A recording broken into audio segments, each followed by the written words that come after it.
Movie की शुरुआत में हम मार्टिन नाम के एक आदमी को देखते हैं जो फ्रांस के एक छोटे से गांव में अपनी बेकरी चलाता है।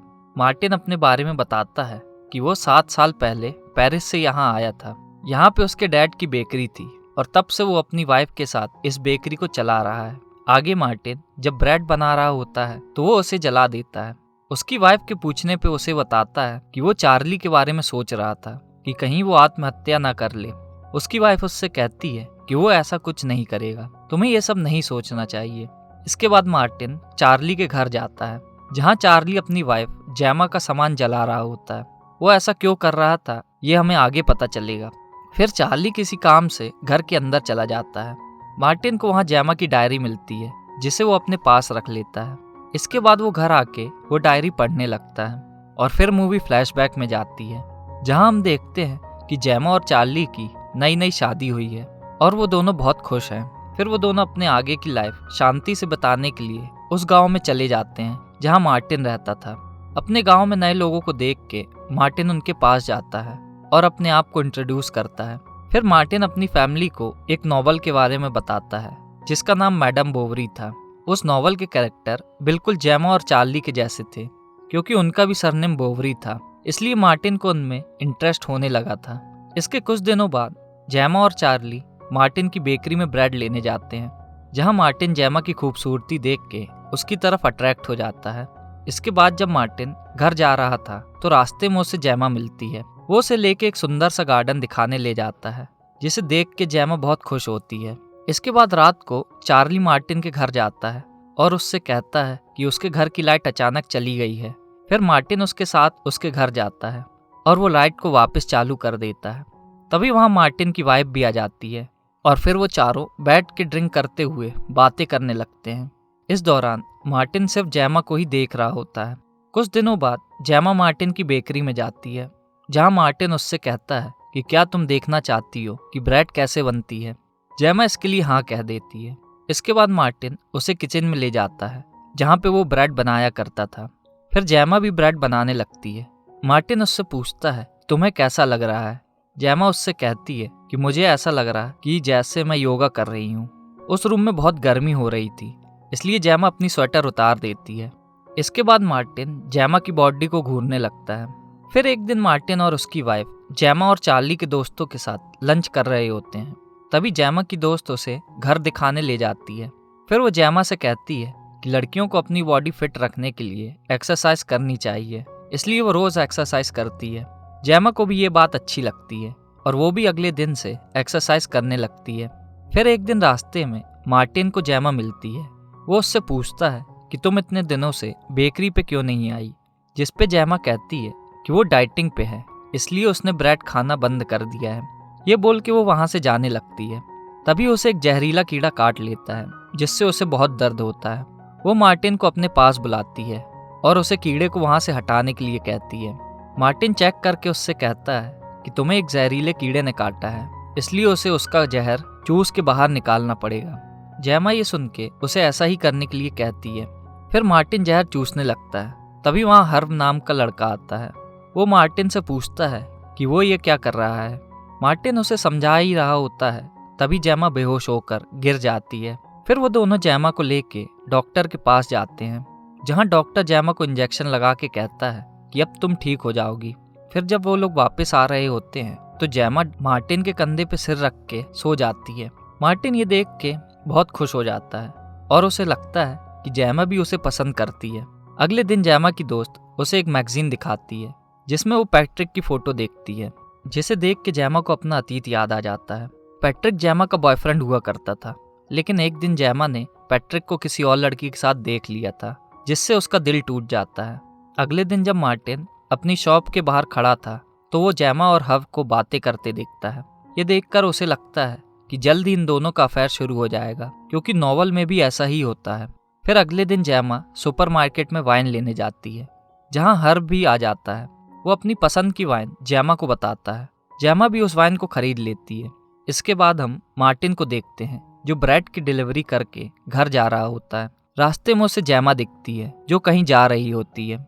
मार्टिन रुक के उसे देखने लगता है। मार्टिन ये देखता है कि जेमा हर्ब के घर जा रही है, जिसे देख के मार्टिन शॉक हो जाता है। फिर वो सोचता है कि जेमा हर्ब के साथ वाइन पीने गई होगी। उसी रात मार्टिन जेमा के घर डिनर पे जाता है, जहाँ वो जेमा के गले में लव बाइट देखता है। ये देख के वो समझ जाता है कि जरूर जेमा और हर्ब के बीच कुछ हुआ है, जैसे कि नॉवल में लिखा था। इससे मार्टिन बहुत सैड हो जाता है, क्योंकि वो जेमा को पसंद करता था। अगले दिन मार्टिन हर्ब को देखता है, जो कि बहुत परेशान था। मार्टिन उससे जाके पूछता है कि क्या हुआ। हर्ब उसे बताता है कि वो अपनी पढ़ाई पे बिल्कुल ध्यान नहीं दे पा रहा है। मार्टिन उससे कहता है तुम अपनी गर्लफ्रेंड को अपने पास बुला लो, ताकि वो तुम्हारी पढ़ाई में हेल्प कर सके। इसके बाद वो जेमा को कहीं जाते देखता है। फिर हम जेमा को हर्ब के साथ इंटीमेट होता देखते हैं। इसका मतलब कि मार्टिन ने जेमा के बारे में सही सोचा था। अगले दिन जेमा मार्टिन की बेकरी में ब्रेड लेने आती है, लेकिन वो एक ब्रेड का पैकेट वहीं छोड़ देती है। जब मार्टिन वो पैकेट देखता है तो वो उसे देने जेमा के घर जाता है। जेमा के घर से कुछ आवाज आ रही थी। मार्टिन छुप के देखता है तो उसे जेमा के साथ हर्ब दिखता है। जेमा हर्ब को आई लव यू कहती है। ये सुनकर मार्टिन को बुरा लगता है और वो वहां से चला जाता है। अगले दिन मार्टिन जेमा को लॉन्ग कोट पहने कहीं जाता देखता है। जेना हर्ब के पास जाती है और अपना लॉन्ग कोट उतार के हर्ब को अपनी बॉडी दिखाती है। इसके बाद वो दोनों इंटीमेट होते हैं। इसी दौरान जेमा से वहां रखा स्टैचू टूट जाता है, जो कि हर्ब की मॉम का था। हर्ब ये देख के बहुत घबरा जाता है। जेमा उससे कहती है कि वो उसे ठीक करवा देगी, उसका हस्बैंड यही काम करता है।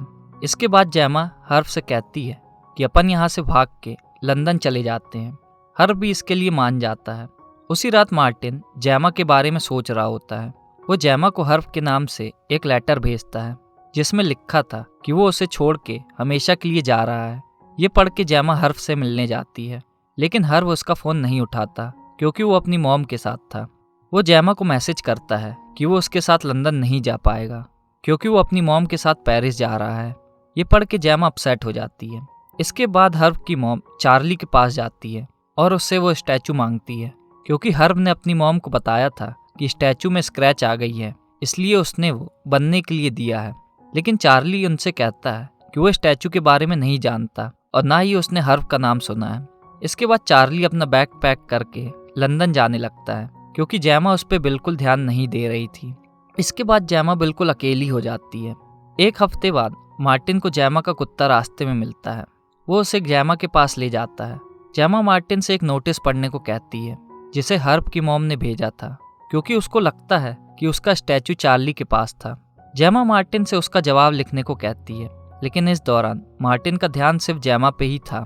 वो जेमा से बोलता है कि वो जवाब 1-2 दिन में लिख देगा, और वो वहां से चला जाता है। अगले दिन जेमा पैट्रिक को देखती है, जो कि उसके पड़ोस में आया था।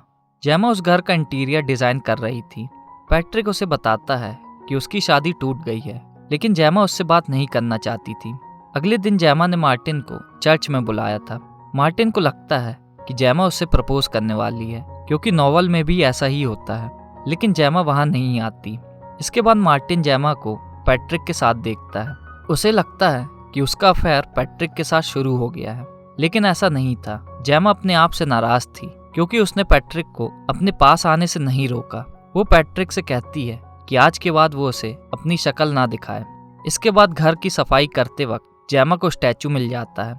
चार्ली ने उसे ठीक कर दिया था और उसे जेमा के अफेयर के बारे में भी पता था। जेमा चार्ली को फोन करके सॉरी कहती है। यह सुनने के बाद चार्ली वापस आने का फैसला करता है। जेमा मार्टिन से भी माफी मांगती है, क्योंकि वो चर्च नहीं आ पाई थी। फिर वो घर आके बातें करने लगते हैं। इसी दौरान मार्टिन के मुंह से हर्ब का नाम निकल जाता है। फिर जेमा को पता चलता है कि हर्ब के नाम से लेटर मार्टिन ने भेजा था। जेमा उससे पूछती है कि उसने ऐसा क्यों किया। मार्टिन बताता है कि उसे डर था कि जेमा भी सुसाइड कर लेगी, क्योंकि जैसा कि नॉवल में लिखा था वो सब जेमा के साथ हो रहा था। जेमा उसे समझाती है कि वो ऐसा कुछ नहीं करेगी। फिर वो उसे किस करती है। मार्टिन जेमा के लिए ब्रेड बना के उसके घर जाता है और उसे दरवाजे पे छोड़ देता है। अगली सुबह पैट्रिक वही ब्रेड लेके जेमा के पास जाता है। तभी चार्ली भी वहां आ जाता है। थोड़ी देर बाद वो भागते हुए मार्टिन के पास जाता है। मार्टिन अंदर आके देखता है तो जेमा की मौत हो चुकी थी। उसे लगता है कि नॉवल की तरह जेमा ने भी सुसाइड किया है, लेकिन रात को डॉक्टर उसे बताता है कि जेमा की मौत दम घुटने से हुई है। मार्टिन की ब्रेड उसके गले में फंस गई थी। अगले दिन फ्यूनरल में मार्टिन चार्ली से सॉरी कहता है, लेकिन चार्ली उसे बताता है कि उसमें उसकी कोई गलती नहीं है, क्योंकि जब वो वापस आया तो उसने पैट्रिक को जेमा के साथ देख लिया था। उसे लगा कि वो उसके साथ जबरदस्ती कर रहा है, लेकिन वो उसकी मदद कर रहा था। तभी पैट्रिक कहता है कि इसमें उसकी गलती है, क्योंकि जेमा ने जब ब्रेड खाई तभी वो उसे पीछे से पकड़ लेता है और ब्रेड उसके गले में फंस जाती है। इसके बाद मूवी प्रेजेंट टाइम में आती है, जहाँ मार्टिन जेमा की डायरी पढ़ रहा है। 6 महीने बाद उनके पड़ोस में एक नई फैमिली आई थी। मार्टिन उनसे मिलने जाता है और उनके सरनेम की नॉवल के बारे में बताता है, और इसी के साथ मूवी का अंत होता है।